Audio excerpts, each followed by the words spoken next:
I'm so excited to be talking to author Kathryn McMaster. And her current book is this one, which I hope you can't see the glare, but it's called Blackmail, Sex, and Lies. And I'm talking to her, and she's in the middle of the Mediterranean somewhere, and I'm so jealous because I'm here in Pennsylvania. But thank you so much for talking to me today. You're most welcome, Michelle. Lovely to be here. I love this book. It was so good. I love historical fiction, but this is even historical fiction with like a twist because it's a crime fiction, historical crime fiction, I guess you could call it, right? Yes. Yeah. So yes. It had a little, like, I love that. And I read on your thing that that's what you really enjoy is like digging up these old crimes from, 1800s, 1700s, and putting it out there and telling the story. And this was a great story. So how did you find this story? This is actually a very well-known story. The Madeleine Smith case has been around a long time. The crime was committed in 1857. And several books have been written about this crime. And because it was known as the crime of the century in its day, a lot of people haven't forgotten the crime. And so people said to me, why are you writing sort of book number 10 on this particular subject? Because there have been about 9 other books previous to this one, of course, that are still in circulation, not counting those books that were written, that have now gone out of print on the same subject. But my books are slightly different, and because I write creative nonfiction. So basically I took the facts of the story, and then I added the flesh to the skeleton in the way that you bring the characters to life. I put my characters in the setting that they already are in, and then create the characters as I would have thought they would have behaved within that setting that they found themselves, and saying the things that I would have thought that they would have said. Also, of course, you find in the court transcripts the exact wording of some of the things that they said as a result when they were questioned, etc. So, it's a different book because it's the first creative nonfiction book that has been written on the subject. And it's also a pretty special year because it's been 160 years this year since the crime has been committed. So, it's a special book. and being able to get the letters, right? Those letters you found, or they're out there, right, to be read. So that really gives you a sense of what they're going through, because that's such a gift. A lot of historical fiction, takes place where people didn't have anything like that, where you had court documents and their letters back and forth to each other. Yes. Yes. And okay, so as I'm reading this, I'm like, of course, I'm always like, did she do it? Did she do it? I mean, and you kept going back and forth, or the letters, I should say, too. It's like, oh, no, of course not. She didn't do it. And then it's like, but it's so obvious that, okay, so back then, just so everybody understands, there is a poison called arsenic, and they can buy it. Okay. Yes. And yes. Arsenic poisoning, which I don't know a lot about, but I guess it's something that can be not detected, and it takes not one dose, but a buildup in your system. Is that correct? Not necessarily. Arsenic, as you quite correctly say, could be purchased over the counter during the Victorian era. It was used a lot in the industries for fabric, wallpaper, paint. It was stored in open barrels and in warehouses where workers could have easy access to the poison if they worked there, and because they were stored in these huge big barrels, if you missed a teaspoon, that would have killed maybe 50 people. Nobody would have missed it. But the problem with the Victorian era is also they had some very strange ideas of self-medication. So a lot of people actually ate arsenic to give themselves extra energy or stamina, or to have beautiful skin. They used to put it in a wash to clean their faces, etc., and make their skin soft. So it was used quite regularly during the Victorian era. But if you were to take a couple more grains than you should have needed to take, it would have killed you outright. The problem with L'Angelier, who was the man who died from we don't know what, his death is a bit of a mystery. He was killed by arsenic, but whether it was because she killed him off or whether he in fact died of an arsenic overdose which he had mistakenly taken. We do know that he was an arsenic eater. Right. In other words, he regularly took arsenic because he wanted to take it for stamina and because he was a very vain man anyway. So the problem with the arsenic is that it in fact stays in the body for a very short period of time. Within 3 days of consuming the arsenic, it would have left his system. But so you can't actually die of an arsenic overdose through a buildup in the system. But the very fact that it was found after the autopsy in his brain and in his liver does indicate that, in fact, it wasn't a one-off kind of a situation where he consumed the arsenic, because he had taken it over a long period of time and because his body did not necessarily get rid of the arsenic as it should have done had it just been taken on a one-off.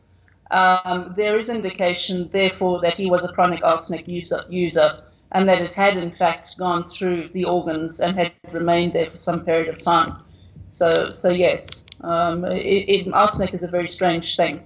But in the end, it did kill him one way or the other. And did they, I guess they would have known how much they could take and not kill themselves. It's just, it's hard for us to imagine that, we're going to take a poison that could actually, like, a little bit more and we're dead, or we get good skin. Well, even L'Angelier wasn't quite sure how much arsenic he should be taking, because at one stage he says to his friend Demine, "How much is too much?" Right. And those were his words, his actual words. So it does indicate that he was taking a gamble and he was playing with fire because he was taking this. But he knew that he really didn't know how much he should be taking in order not to kill himself. What year did they stop doing that?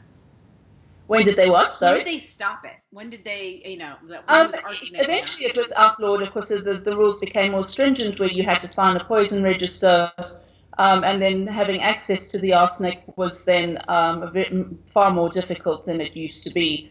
And then people became aware of the dangers slowly but surely. But even in America, right up until about, sort of the late 1890s, I think I've got an advert in the back of the book showing arsenic wafers that were being sold in America for the skin, and it's as a beauty product. So it's crazy. I know, that's absolutely crazy. Well, I just want it is an amazing book. Even with these kind of books, it's like, how it ends because it's out there. Well, if you looked it up on Wikipedia, you'd know how it ends, but that's not the point. The point is the story, and you weave together their story so beautifully and so, such a page turner. I'm on my Kindle just flipping pages, because you want to see what happens or what she is thinking, and like you said, even though a lot of it can be fictionalized, you base it on a lot of what you do know from that time period, and so it's not so far-fetched that what she was going through and what their love story would have looked like. It is, it's right in line with what we envision it to be for that time. But what a great story they have, and I don't want to. I actually, even though I know how it ends, but the ending of your book is so good. It's like I don't want to talk about the ending because I want everybody else to find out just like I did. Exactly. It's open to interpretation too, because I never want to, because it's an unsolved murder. Right. You never want to point fingers definitely to a particular source, because in the end nobody knows. So the reader has to make up their own mind as to whether she did it or whether she didn't. Right. And I feel that it's not up to me to say, oh yes, definitely she. but I would like to leave doubt in the reader's minds as to, who did the murder. That's half the fun of reading the book, really. Absolutely. And this was your second book. Your first book was Who Killed Little Johnny Gill. I didn't look up anything. You want to tell me about that book? Because I really didn't look at anything up about it. Yes. That was the first book I wrote, and that is based on the same kind of style of writing that I did with the Madeline Smith story. In that, it's a true story. A little boy who was had just turned 7 was murdered up in Bradford, Yorkshire, in December, just after Christmas, 1888. And his body was so dreadfully mutilated after death that, in fact, it was thought to be the work of Jack the Ripper. Mm-hmm. That was how bad the mutilations were. And it was during the time of Jack the Ripper, and it had been a couple of weeks after the Catherine Eddowes murder over in Whitechapel. So the newspapers were very aware of Jack the Ripper and what he had been up to, and immediately there was terror going around Bradford. Jack the Ripper is here among us. He's now focusing on children. And the mothers were snatching their children off the streets and stopping them playing because they were absolutely terrified. But when I looked at the case, I looked at several suspects because one of them, of course, was Jack the Ripper. The other one was William Barrett, the milkman, who was the last person to have seen Johnny alive, because Johnny used to go around with William Barrett on his milk rounds. Mm-hmm. And then, of course, there was another person who was arrested, called William Turner. He was arrested 3 years afterwards in a little place called Horsforth, which is about, how many miles? Maybe 6 miles away from Bradford, in a tiny little town. Where a little girl had been murdered, and he was, in fact, the suspect of this murder. And the little girl had also been eviscerated, and her mutilations were quite horrendous. And so 3 years after Johnny Gill's murder, there was this connection with William Turner. But actually, he had a very strong alibi, and he was in Leeds at the time of the murder and could not have committed the Johnny Gill murders. So then I went back and had a look at the milkman. And if you read the book, you will see that his behavior is extremely weird, very strange, not the kind of behavior one would expect from somebody totally innocent. And then when you have wet stables involved with lots of washing, when you have wet clothes found in the home with lots of washing, and rags that have been rinsed out with lots of washing, although there are traces of blood, it then starts to point to only one person in the book. So that's the story of Johnny Gill. Very sad story, actually. And this was a crime that was considered to be one of the worst that had taken place during that time, that had been committed against a child. But over the years, the story had actually died out. And so I felt, too, that it was my duty to keep Johnny Gill's memory alive by writing the book. And creating new interest in the story, because I thought it was a very sad story, particularly for the parents who were primarily forgotten about, because the papers focused primarily on William Barrett and his triumphant reprieve from jail, etc. And the parents were forgotten and largely ignored, so I felt very sorry for them. So that was the reason for writing Johnny Gill. Yeah, and it's always interesting to see what people's motive, in the Blackmail book. It's like her motive, if she did indeed do it, would have been because her parents were against their relationship and she got kind of stuck. So you try to look at their motive, it was never going to work out. Her parents were never going to like him. She was trying to get married to somebody else, or thought that's right. So I guess there is a little bit of a motive, even though I look at it and go just break up with him. I don't know. Exactly right. You can understand, as somebody said, I think one of the journalists said it at the end, if she hadn't have murdered him, maybe she should have. which I thought was rather telling, because you can see how controlling he was. Yeah, I he mean, was she was abusive. eventually in a Yes. very abusive relationship. He was Yes. incredibly controlling over what she wore, over whom she saw, where she went, how she had to stay at home and obey him implicitly, etc., etc., etc. So he was rather an obnoxious man. And then I did feel incredibly sorry for her, because here she is, she's a young girl, not yet 21, in this abusive relationship that she shouldn't have been in because it was against her parents' wishes. Right. And now she has nobody to share this with. That is even, the other burden she has to carry. Right. And then on top of that, he then says to her, right, if you continue this relationship with William Minnick, then I'm going to show the love letters that you wrote to me to your father and to William Minnick. Now, you have to put yourself in that position. Right. During the 21st century, nobody would have given a damn about the letters. Right. During the Victorian era, where chastity was and virginity was, held in high regard, and to think that she had now lost her virginity and she'd given it to this scoundrel who didn't deserve it, and who it now meant that they were married under Scottish law, which was even worse. Yeah. So that it was a huge problem for her. Yeah, it was. And so she was definitely trapped. Right, and that's what I got confused, because when they started calling each other husband and wife in the letters, I was like, is he doing that as a... But then I realized that was Scottish law, because she had lost, her virginity to him. Because at first I thought it was a mind game that he was kind of playing with her and calling, But even though it wasn't like legal as we know it, it was legal for what they did, right?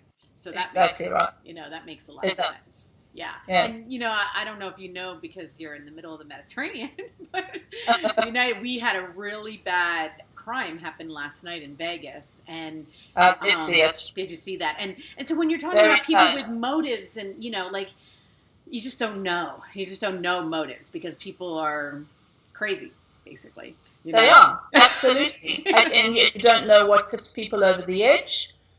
You don't know the background story to why they do what they do. Right. And I think this is the interest that one has as a writer, when you climb inside the head of somebody who, who does these terrible things and creates, mayhem and murder. From a writer, it is very interesting, especially for me, because I have a forensic science background, so I find these things incredibly interesting. Yeah. But I think one has to temper it with the fact that it is a tragedy. It's incredibly sad, absolutely devastating for the victims' families, etc., etc. So one doesn't want to be salacious in all of this. You just have to look at it from a scientific viewpoint rather than from a psychological point. Trying to figure out what is in somebody's brain, exactly. To make them do that. Exactly. Exactly. Anyway, I really want to talk about your Facebook page and your website, because I've been all over it recently, and it's like you and I are kind of in the same business in a weird way. Like, we're trying to promote authors, and you more so with indie authors. I have a lot of indie authors on my channel too, and it's called One Stop Fiction. Okay. Correct. And when I went on your website today, I was like, oh, so how do you get the books? You have like this membership thing. So I was like, I want you to I'm not going to ask any questions. I'll let you explain it. All right. Okay. Well, One Stop Fiction really was built to be the bridge between readers and writers. There are lots of readers out there who cannot afford expensive books, who can't afford to purchase paperbacks, who perhaps don't have a library membership, or perhaps have read everything in the library. And then we have the authors who are trying to find readers. So it was that perfect bridge between the two. Mm-hmm. And so we created One Stop Fiction, and it's free to join. You can sign up, and once you sign up, we will start sending you, and you can choose the genres that you would like to read. And then we only present those books that are either free or have been discounted, normally 99 cents, to readers, and then they can choose which books they would like to download and read. And so they have a continual supply of free and discounted books. And the authors are thrilled to be part of the program because it gives them visibility and it allows them to get reviews, hopefully, at the end of the read, because reviews are the lifeblood to the author, because it gives validity to the book itself. And Amazon sees that as a signal that the book is good. Once you get 4 and 5 star reviews, so every review counts. Even a 1 star actually counts towards the total. So reviews are very important. It is, and I actually feel really bad about it because I read a book a day at least, if not listening to one at the same time when I'm out in my car, and I'm a really bad reviewer. And I wanted to tell you because I thought maybe you could convince me to be a good reviewer, because Amazon kind of turned me off to reviewing, I have to say. They turned people away from reviewing because all of a sudden, now I heard this isn't true anymore, but they did start to pay reviewers. They were somehow that it wasn't right, or it seemed like it was, and especially people who give bad reviews for the cover, or I didn't like the setting, or and you're up against, which makes me feel bad for the writers, because you're up against these reviewers who it seems as though they're not really giving valid reviews. And any review system has flaws. That's the problem. Right. Whether it be Goodreads, whether it be Amazon, whether it be anything that has a review, even TripAdvisor, because whatever review you give is going to be based on your subjective feeling about where you've been, or how you've experienced a place, or how you felt about a book, or whatever. And of course, reading is very subjective. You could read a book and think it's wonderful, and somebody else could read it and think it's awful. Right. Exactly. So it's this true. is it. It's true. Even with my friends, I'll be like, "This is the best book," and they're like, and I'm like, "Oh my God, how can you say that?" But I think that people who give reviews really should look at the book for what it is. You cannot give a review based on a cover, because that's just ridiculous. You have to give a review based on the content of the story. Was it a good story? Did you enjoy it? Was the experience pleasurable? Would you like to read something else by the author?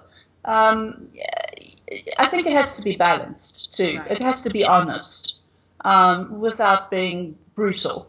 Because at the end of the day, somebody has spent a lot of time putting that book together. Right.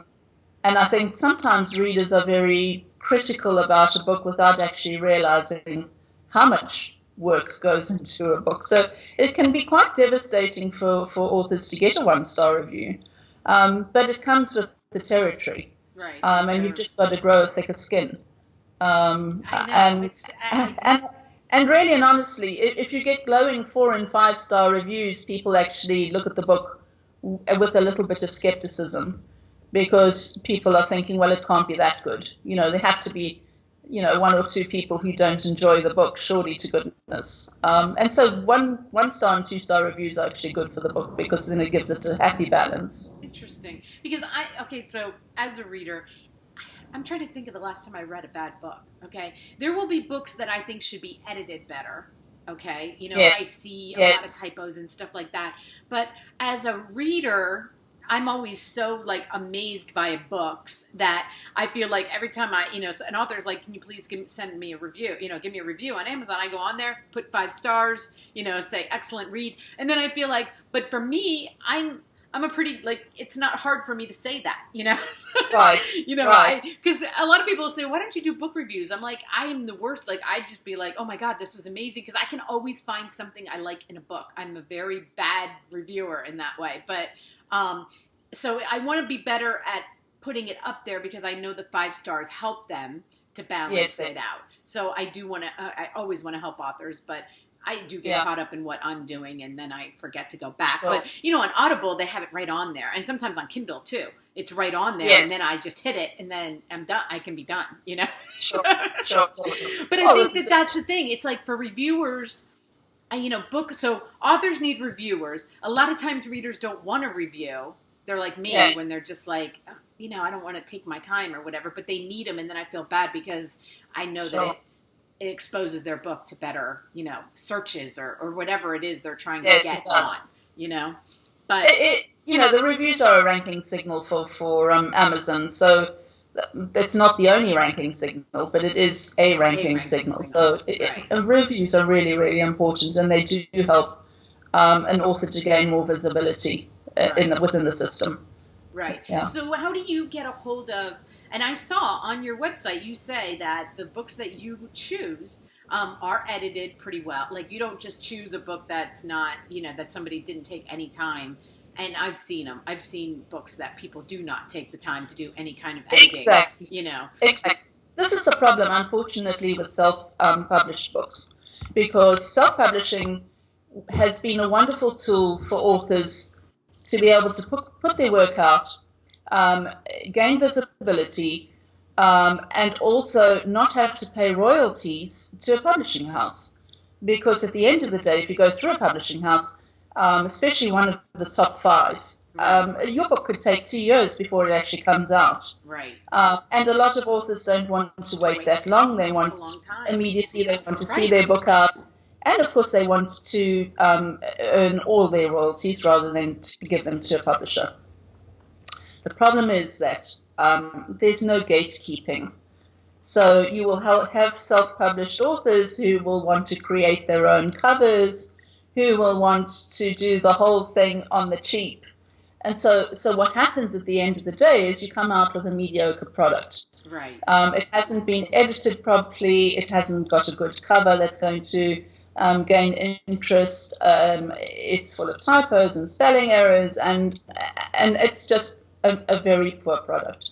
And to me, our readers deserve better. Yeah. You need to be presented with something that is of a high standard. Right. And so that was one of the things that we decided for One Stop Fiction, is that with any book that's going to come our way, we have to make sure that it has been professionally edited. And when I say professionally edited, I mean that you've paid money to have this book edited. And let me say that even books from HarperCollins and Random Penguin and the like, Penguin Random? I was doing the same thing. Penguin Random. But yes, I know who you're talking about. etc. You'll find errors in there. You'll find typos in there because it's extremely going through the process of editing. It's a lengthy and painful process, right? And you will still have typos creeping in. Inverted commas missing, or perhaps there's an extra space, or just something that the book is not perfect. However, with One Stop Fiction, we have said, it has to be professionally edited, and it's got to have at least so many stars. It's got to have, a minimum of four stars as a review yardstick, so that people are presented with good books. And I think that's important. Our readers deserve that.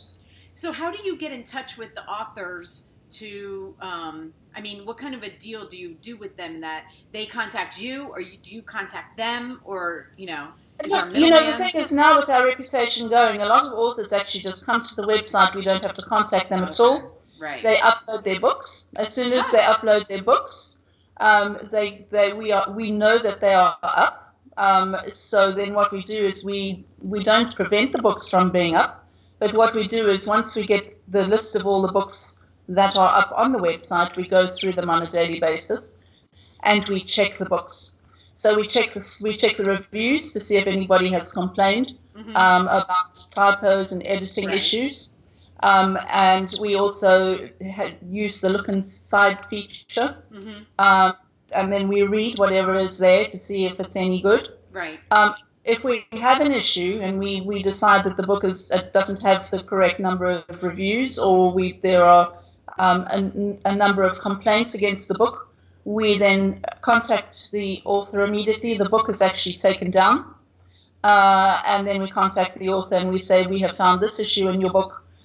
Please rectify it and come back to us with a clean copy. Once you have done that, your book will be displayed again. So that's how we keep control. Wow. So is it just you, or do you have staff that are going? Right. Because that seems like a very tedious job, right there. It's very tedious, I might add. I mean, we are busy. We work 7 days a week. Wow.